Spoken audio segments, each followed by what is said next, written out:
Hello guys, ఇప్పుడు నేను చనా నానబెట్టుకున్న రోజంతా. తర్వాత ప్రెషర్ కుక్కర్లో తగినంత సాల్ట్ వేసి స్టవ్ వెలిగించి ఒక 5 విజిల్స్ తీసుకోవాలండి.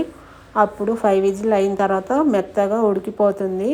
తర్వాత జల్లెడ తీసుకొని వడగట్టుకోవాలి. తర్వాత స్టవ్ వెలిగించి ఆయిల్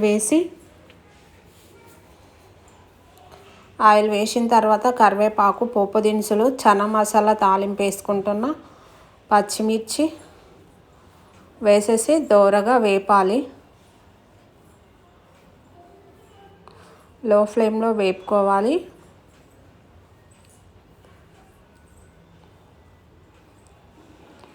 వేగిన తర్వాత కొంచెం ఉప్పు, కొంచెం కారం, కొంచెం పసుపు వేసి మొత్తం తాలింపు పోపు దినుసులు మంచం వేసింది కలుపుకోవాలి. మంచిగా కలిపిన తర్వాత మనం ఉడకబెట్టుకున్న చనాని కడాయిలో వేసేసి లో ఫ్లేమ్లో మసాలా మొత్తం పట్టేటట్టు వేసుకోవాలి.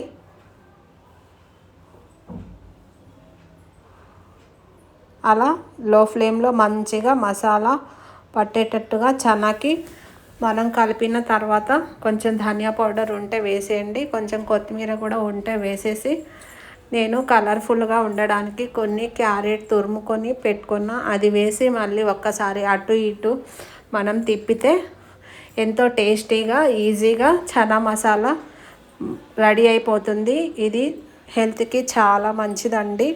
చేసుకోవడం కూడా చాలా ఈజీ. నా ఛానల్ చూసిన వాళ్ళు లైక్, సబ్స్క్రైబ్ చేసుకోండి.